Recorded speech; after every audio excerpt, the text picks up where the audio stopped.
देखो NAP consist of 50 terms, बातें मत करो।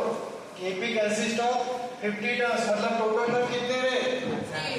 टोटल टर्म्स कितने बेटा? 50। ऑफ विच, जिसमें से थर्ड टर्म क्या है? 12 है। थर्ड टर्म 12, थर्ड टर्म कितना है? 12, मतलब क्या है आपका? 8 3 12। एंड लास्ट टर्म कितना है? 106। लास्ट टर्म कितना है? 106। टोटल टर्म्स कितने बेटा? 50। मैंने क्या बोले भाई आपको? मैंने आपको क्या बोले भाई? Total terms is equal to position of last term. therefore total terms कितने आपके? 50। मतलब पोजीशन ऑफ लास्ट टर्म क्या है बेटा? पोजीशन ऑफ लास्ट टर्म की नहीं 50 है ना, मतलब क्या है आपका? लास्ट टर्म कितना देगा? 106। और पोजीशन क्या है लास्ट टर्म की? 50। तो क्या है इसका? ये 50 क्या है? 106। करेक्ट। अब ये दो इक्वेशन सॉल्व करते हैं। आपको क्या दिया है? अब तो हो गया आपको A3 कितना दिया है बेटा आपको? 12। एंड A50 कितना दिया है? 106। आपको निकालना क्या है? 29 टर्म निकालना है। 29 टर्म मतलब क्या करना है? फाइंड आपको 29 टाइम A29। अभी कल का सवाल हो गया, आपको दो दिए हुए हैं, सॉल्व करना है। इसको कैसे लिखोगे? A3 को A plus 2D equal to 10। इसको 50 पर A plus 49D is equal to 106। सब क्या करोगे? आप ऐड करोगे, सब क्या करोगे? माइनस। तो ये क्या है? Minus minus minus minus plus, और ये उड़ गया 2 माइनस 49D माइनस 47D। तो ये माइनस 104 माइनस 94। तो D क्या है आपका? 2। 94 डिवाइडेड बाय 47 कितना है? 2। अब ये 2 वैल्यू है, इसमें पुट करो और सॉल्व करो। तो पूरा सॉल्व करके देता हूँ। A plus 2D कितना है? 12। A plus 2 into 12। तो A की वैल्यू क्या है बेटा? A की वैल्यू 8।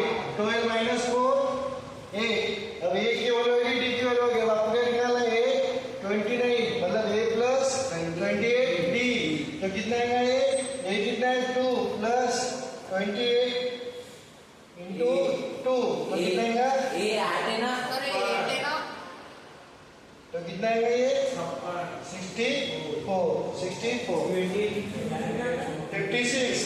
56 प्लस 64। तो कभी भी ध्यान में रखना, आपको अगर कोई भी टर्म निकालने को पूछा तो सबसे ब्रह्मास्त्र एक ही है, A और D निकालो। A और D निकालो। A और D निकालो। आपने जो बोला तो वही किया मैंने। A और D में कैंसिल। A और D निकालो, मैं इसलिए पहले बोला था। चलो ये हो गया अपना सवाल। उसको इंटू ब्रेक जाना है तो घर पे जा। समझ में आया? अब क्या है ये? अब नेक्स्ट सवाल आपका find the middle term of the AP। Middle term निकालना है। अब यहाँ पे बेसिक लेंगे हम पहले।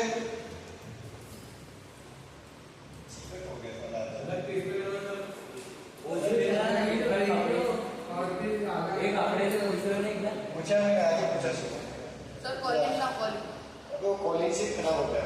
तो देखो बेसिक सपोज तो क्योंकि इलेक्ट्रॉनिक चीजें यूज होते हैं उसमें।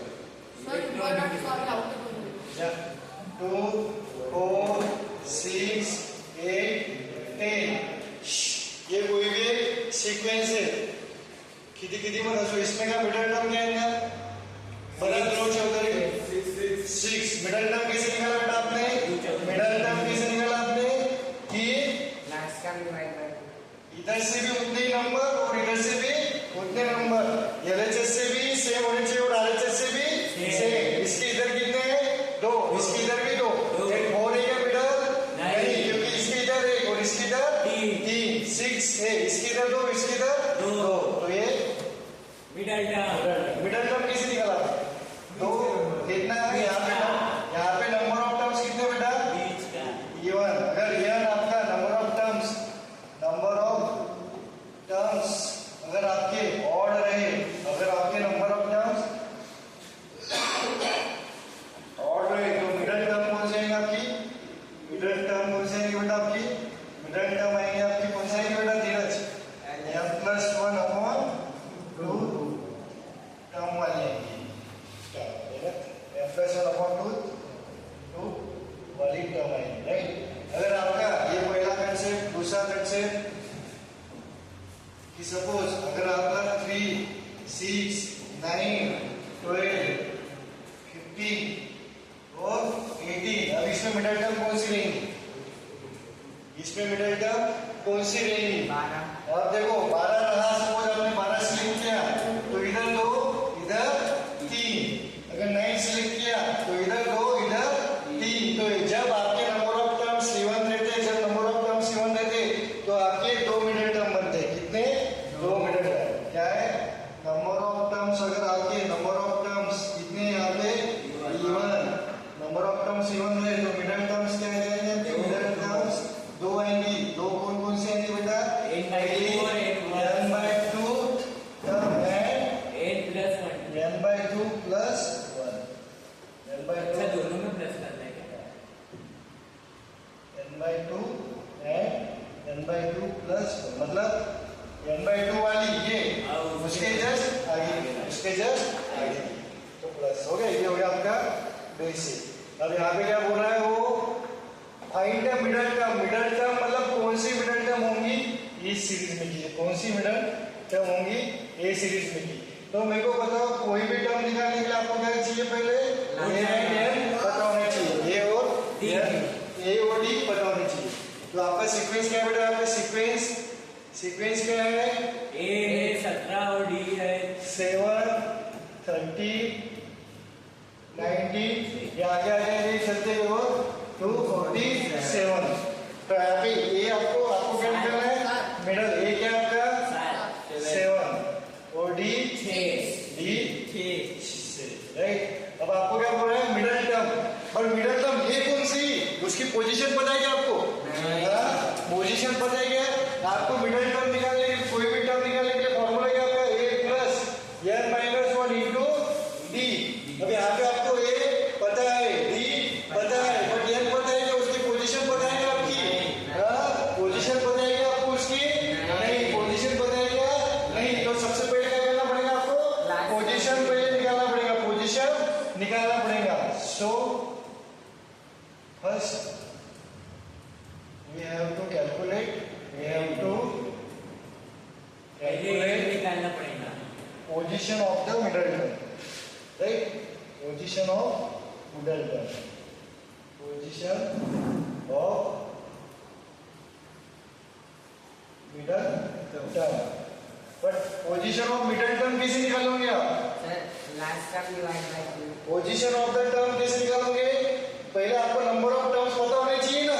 ऑड रहा तो ये यूज करेंगे, इवन रहा तो ये यूज करोगे, बट उसके लिए आपको ये नंबर ऑफ टर्म्स पता होने चाहिए ना। ये निकालने के लिए आपको क्या पता होना चाहिए? Number of term. मतलब पोजीशन निकालने के लिए आपको पहले पता होना चाहिए number of terms. To find above we need to find total number of terms। मतलब आप पहला किस पे बात करोगे? पहला बार आप करोगे टोटल नंबर ऑफ टर्म्स। अब टोटल नंबर ऑफ टर्म्स कैसे निकालोगे? फॉर्मूला लास्ट टर्म की पोजीशन। समझ गया? बाकी की जनता क्या करती है? डायरेक्ट बढ़ाती है। हाँ, ऐसा से बोला है टोटल नंबर ऑफ टर्म्स निकालो फिर वो चालू करो। बट आपके दिमाग में कैसे आएगा? आपके दिमाग में ऐसा आएगा कि भाई पोजीशन निकालनी है आपको, मिडिल टर्म मतलब मिडिल टर्म निकालना है तो उसकी पोजीशन पता होनी चाहिए। पोजीशन पता करने के लिए आपको क्या लगाना पड़ेगा? टोटल नंबर ऑफ टर्म्स कितने हैं, और टोटल नंबर ऑफ टर्म्स कैसे निकालोगे आप? अभी जो पढ़ा आपने टोटल नंबर ऑफ टर्म्स क्या है आपका? इज नथिंग बट क्या है? Position of the last term, position of last term. यहाँ पे लास्ट टर्म क्या है बेटा? 247 में उसको डायरेक्ट लिखो क्या है? A N is equal to 247। क्योंकि अभी अपन ने बच्चा बच्चा जाना था ये कैसे लिखना है, राइट? तो अब क्या आएगा आपका ए एन यानी क्या? A plus N minus 1 into D is equal to 247। ये क्या है आपका? 7 प्लस एन पता है क्या? नहीं, डी कितना है?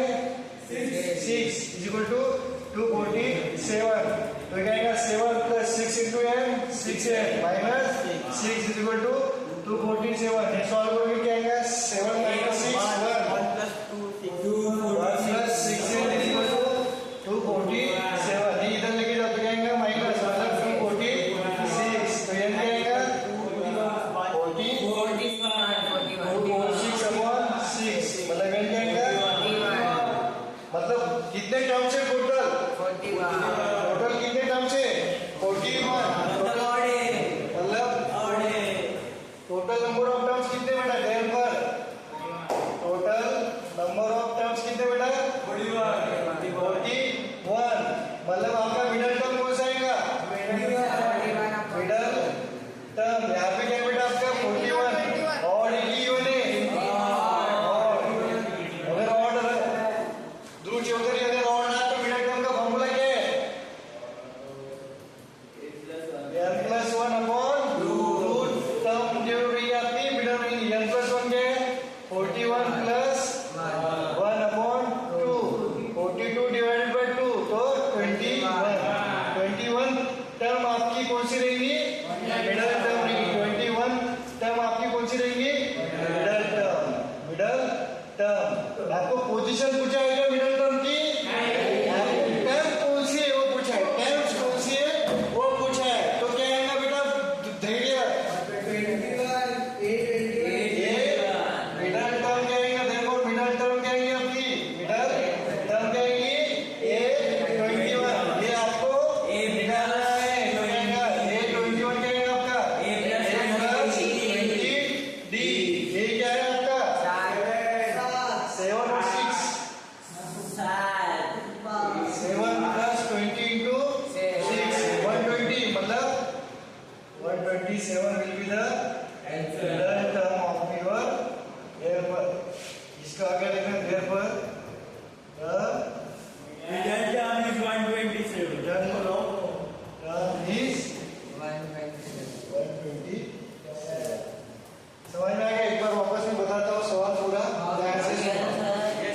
ध्यान से सुनो। देखो अगर आपका नंबर ऑफ टर्म्स ऑड रहा, नंबर ऑफ टर्म्स ऑड रहा तो मिडल टर्म कैसे आएगी बेटा? करो n प्लस 1 अपॉन 2। अगर नंबर ऑफ टर्म्स इवन रहा तो आपके दो मिडल टर्म आते। कौन कौन से? n/2 वाली पोजीशन वाली टर्म प्लस n/2 प्लस 1 वाली।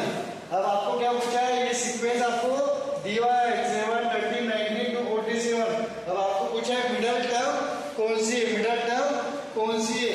तो मिडल टर्म कैलकुलेट करने से पहले आपको क्या पता होना चाहिए? उसकी पोजीशन पता होनी चाहिए। पोजीशन पता होनी चाहिए। क्यों पोजीशन पता होनी चाहिए? आपको A पता है, D पता है। कोई भी टर्म निकालने के लिए आप क्या फॉर्मूला यूज करते हो? A plus n minus 1 into D। ये क्या है आपको? A पता है, D भी पता है। n क्या डिनोट करना है यहाँ पे? पोजीशन क्या है उसकी? पोजीशन क्या है? तो आपको मिडल टर्म निकालने के लिए उसकी पहले पोजीशन पता करनी चाहिए। पोजीशन पता होनी चाहिए। मोनिश इधर ध्यान दे तो बाहर क्या? ठीक है, पोजीशन पता होनी चाहिए। वो 10वें नंबर पे है, 20वें नंबर पे, 30वें नंबर पे वो पता होना चाहिए। अब पोजीशन पता होने के लिए आपको पहले क्या पता लगाना पड़ेगा? कि टोटल नंबर ऑफ टर्म्स कितने हैं मेरे सीक्वेंस में? टोटल नंबर ऑफ टर्म्स कितने हैं? अब टोटल नंबर ऑफ टर्म्स कैसे निकालोगे आप? अभी मैंने बताया 2-3 सवाल के अपन ने total number of terms is nothing but the position of the last term. अब यहाँ पे लास्ट टर्म दी हुई है बेटा, आपको शो गया कौन सी? 247। तो मैं लास्ट टर्म को क्या लिखता हूँ? Area is equal to 247। इसमें अगर A की वैल्यू पुट की, D की वैल्यू पुट की, सॉल्व करते गए मेरे को n की वैल्यू आ गई 41। मतलब टोटल नंबर ऑफ टर्म्स कितने हैं बेटा? 40। टोटल नंबर ऑफ टर्म्स 41 है। अब टोटल नंबर ऑफ टर्म पे से तो मिडल टर्म निकाल सकते हैं क्या? हाँ, तो 41 क्या है आपका? ऑड है कि इवन है? ओ मॉड मतलब क्या है? 2 से डिवाइड नहीं होता। तो ये 41 वो और है ना, क्योंकि 2 से डिवाइड होता है क्या? नहीं। बिना 2 से डिवाइड होने वाले नंबर कैसे चेक करते हैं अपन? इवन था तो कुछ डिवाइड होगा, इवन था तो कुछ डिवाइड वो कैसे चेक करेंगे? अबे 2 4 6 8 0 जिसके लास्ट में आता है वो 2 से डिवाइड होता है। समझ में आ गया? तो मिडिल टर्म किस आएगा? n plus 1 by 2। तो 41 ये आएगा। 21st term will be your middle term. 21st term will be your middle term. ये होगी उसकी क्या होगी बेटा? ये पोजीशन। ये होगी उसकी पोजीशन। आपको क्या निकालना है? 21वें नंबर पे कौन बैठा है? 21वें नंबर पे कौन बैठा है? वो कैसे निकालोगे? इसके थ्रू। ये क्या पूरे समझ में आ गया? चलो नेक्स्ट सवाल कौन सा है? अरे कितना टाइम Which term